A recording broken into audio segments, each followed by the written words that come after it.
Hello everyone, আসসালামু আলাইকুম। Welcome back to Magless kitchen. আজ আমি আপনাদের জন্য নিয়ে এসেছি একটি রেগুলার রান্নার রেসিপি। এটি হলো বরবটি সিম দিয়ে রুই মাছ রান্না।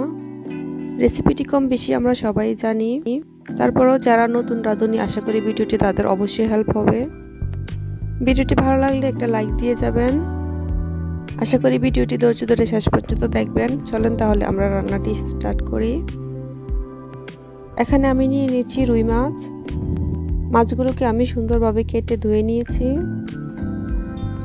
আপনারা চাইলে রুই মাছটাকে কিছুক্ষণ লবণ পানিতে ভিজিয়ে রাখতে পারেন, তখন মাছ থেকে কোনো গন্ধ আসবে না। তারপর দিয়ে দিয়েছি স্বাদ মতো লবণ, দিয়ে দিয়েছি হাফ টেবিল চামচ পরিমাণ হলুদ গুঁড়া, হাফ টেবিল চামচ পরিমাণ মরিচ গুঁড়া। এখন মাছগুলোকে একটু সুন্দরভাবে মেখে নিচ্ছি। কেউ চাইলে এখানে ম্যারিনেশনের জন্য রেখে দিতে পারেন। মাছগুলো মাখা হয়ে গিয়েছে। এখন চুলায় একটা প্যান বসিয়ে এর মাঝে দিয়ে দিচ্ছি পরিমাণ মতো তেল। কিছুক্ষণ পর যখন তেলটা গরম হয়ে যাবে, এখন দিয়ে দিচ্ছি মাছগুলো।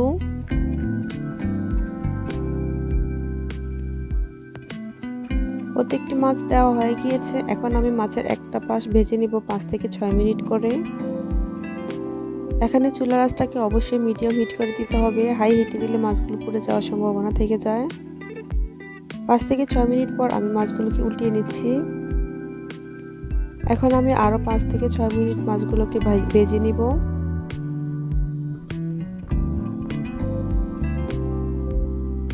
ভাজা হয়ে গিয়েছে, এখন আমি এগুলোকে উঠিয়ে নিচ্ছি।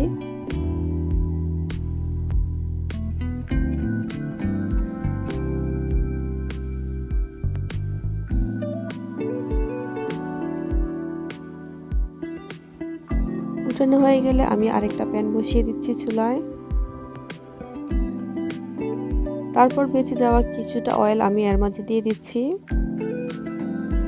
সাথে এখন আমি আরো অয়েল অ্যাড করে নিচ্ছি। এখন দিয়ে দিচ্ছি 1 কাপ পরিমাণ পেঁয়াজ। পেঁয়াজটাকে কিছুক্ষণ নরম হওয়া পর্যন্ত ভেজে নিব।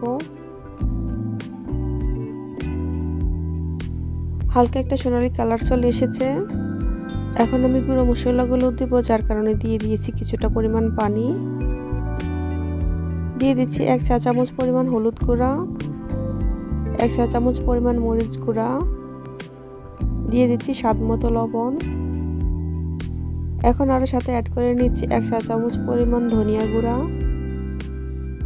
দিয়ে দিচ্ছি 1 টেবিল চামচ পরিমাণ আদা আর রসুন বাটা, সাথে অ্যাড করে নিচ্ছি হাফ কাপ পরিমাণ টমেটো। এখন এটা কাঠির সাহায্যে সুন্দরভাবে নেড়ে নিচ্ছি। নাড়া হয়ে গিয়েছে, এখন আমি একটা ঢাকনার সাহায্যে ঢেকে দিচ্ছি 2 থেকে 3 মিনিটের জন্য। 2 থেকে 3 মিনিট পর আবারও একটা কাঠির সাহায্যে নেড়ে নিচ্ছি।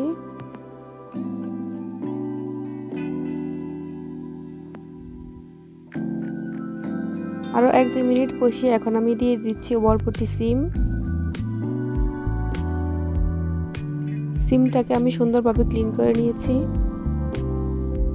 এখন সম্পূর্ণ কষানো মশলাটা আমি বরবটির সাথে সুন্দর করে মিশিয়ে দিচ্ছি।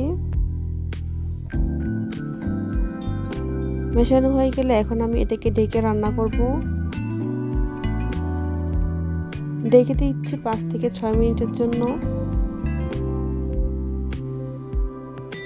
ফিরে এলাম 5 থেকে 6 মিনিট পর।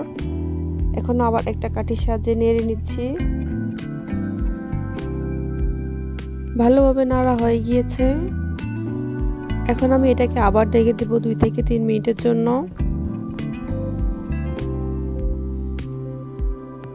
ফিরে এলাম 2 থেকে 3 মিনিট পর। একটা কাঠি দিয়ে আমি আবার ওইগুলোকে মিশিয়ে নিচ্ছি।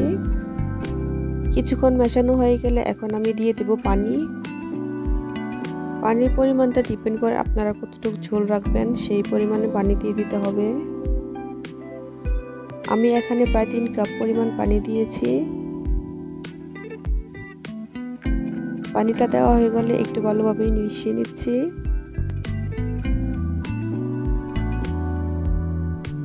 এখন আমি সাথে অ্যাড করে নিব ভাজা মাছগুলো। মাছগুলোকে আমি সুন্দর করে উপর থেকে বসিয়ে দিচ্ছি। তারপর এটাকে ডেকে রান্না করব 10 থেকে 15 মিনিট। এই 10 থেকে 15 মিনিট চুলাটাকে একদম লো হিট করে দিতে হবে, যাতে বরবটিগুলো সুন্দরভাবে সিদ্ধ হয়ে যায়।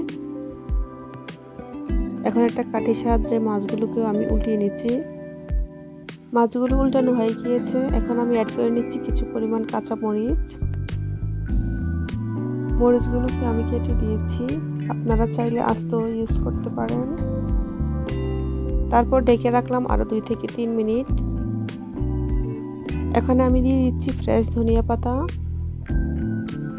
যারা ধনিয়া পাতাটা পছন্দ করেন না, না দিলেও চলবে। আরো প্রায় 1 থেকে 2 মিনিট চুলায় রেখে এখন আমরা এটাকে নামিয়ে ফেলবো। এই তো হয়ে গেল রেগুলার একটা রান্নার রেসিপিটি অবশ্যই গরম গরম ভাতের সাথে সার্ভ করবেন। আর ভিডিওটি ভালো লাগলে একটা লাইক দিয়ে যাবেন। যারা আমার চ্যানেলে নতুন এসেছেন বা এখনো আমার চ্যানেলটাকে সাবস্ক্রাইব করেন নাই, তারা অবশ্যই আমার চ্যানেলটাকে সাবস্ক্রাইব করে যাবেন। সেই পর্যন্ত সবাই ভালো থাকুন। থ্যাংক ইউ সবাইকে।